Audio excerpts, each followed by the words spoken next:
Bonjour, je m'appelle Félix Nguyen, je suis un radio-oncologue au Centre hospitalier de l'Université de Montréal. Donc, pour commencer, je vais juste expliquer brièvement ce qu'est un cancer, parce que des fois, ça peut être nébuleux. Un cancer, c'est une cellule qui a perdu un peu le contrôle, puis qui n'arrête pas donc de se dédoubler, de croître, de grossir, de grandir.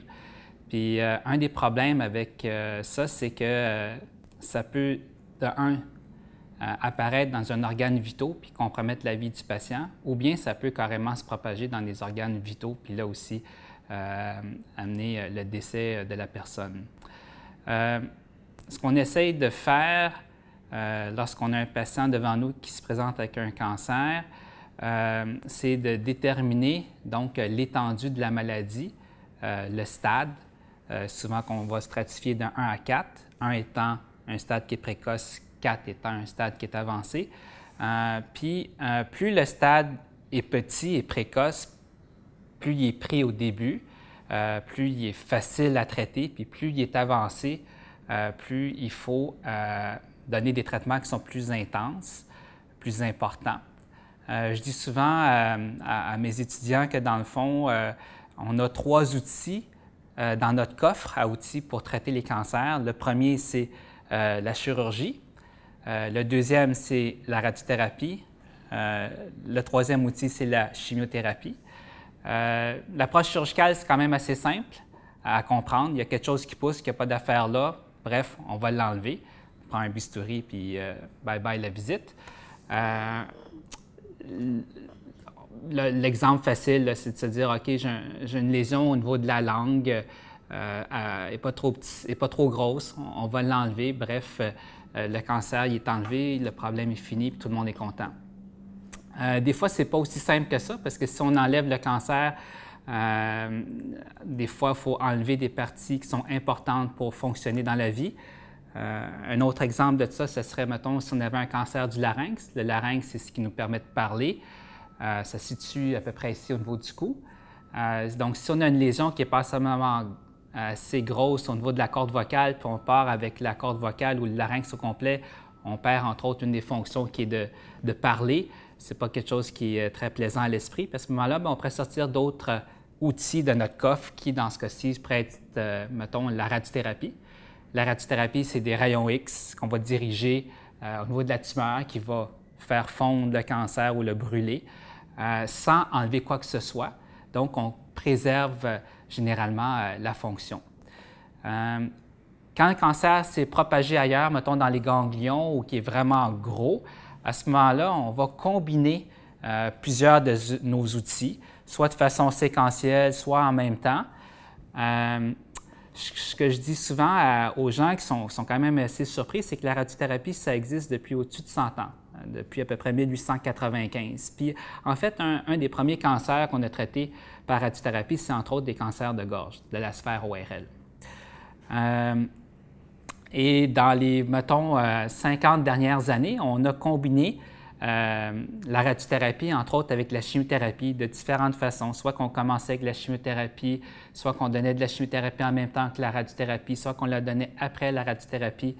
Puis, pour faire une histoire courte, on s'est rendu compte que quand on combinait la radiothérapie en même temps que la chimiothérapie, on guérissait un petit peu plus de patients que si on donnait juste la radiothérapie. Et ça, c'est sur des centaines d'études, des milliers de patients où est-ce qu'on s'est rendu compte de ça. Faire retenir, par contre, c'est que ça ne veut pas dire que si on traite des patients avec des cancers avancés juste avec la radiothérapie, qu'il n'y a aucun espoir. On en a quand même guéri pendant plusieurs décennies. C'est juste qu'on en guérit plus en combinant la radiothérapie et la chimiothérapie.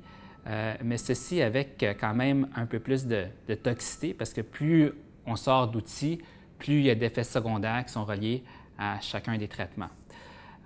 Il arrive par contre des fois où est-ce que le cancer est passablement avancé, qu'on sait que la combinaison des deux ne sera pas suffisante. À ce moment-là, on va devoir faire des chirurgies qui sont quand même souvent des grosses opérations. Et par la suite, on va consolider l'opération avec des traitements de radiothérapie ou de radiothérapie et de chimiothérapie. Bref, pour résumer, on va déterminer un traitement en fonction de la localisation de la tumeur en fonction du stade de la maladie. Et ces traitements-là, pour chacun des stades, sont relativement standards d'une institution à une autre, d'un pays à un autre, avec quelques variations. Donc, dans le fond, ce que j'essaie de dire, c'est que si vous allez aux États-Unis, à New York, par exemple, puis vous vous présentez à Montréal, pour le même genre de cancer puis le même stade de maladie, on devrait, en théorie, généralement, vous proposer à peu près le même traitement. Il ne devrait pas avoir de grosses différences parce que il y a des guidelines qui sont conçus, qui sont reconnus pour ces cancers-là puis pour chacun des stades. La dernière chose que je voulais dire, c'est que ce qu'on nous apprend, c'est que la médecine, c'est un art. Ce n'est pas une recette qu'on applique bêtement, là, sans jugement. Et puis vraiment, chaque personne est différente. Chaque cas est différent. La volonté du patient aussi par rapport à ce qu'il veut dans la vie, par rapport à ce qu'il est prêt à passer à travers, va aussi déterminer le traitement qu'on va lui offrir. Et donc, ce n'est pas juste une relation en un sens, c'est une relation aussi qui va dans les deux sens, qui tient compte non seulement des chances de succès, du traitement, de la toxicité, mais aussi de ce que le patient désire et de sa situation particulière. Donc, on ne va peut-être pas nécessairement offrir la même chose à un patient qui a, mettons, 40 ans, qui a 3 enfants, versus un autre qui a 85 ans. Pas pour dire qu'on ne traitera pas la personne de 85 ans, mais c'est juste qu'elle a peut-être plus de fragilité. Donc, on va adapter notre traitement. Donc, c'était juste pour vous dire que chaque situation est différente et c'est une des choses qu'il faut retenir. J'espère que ça a été utile. Merci.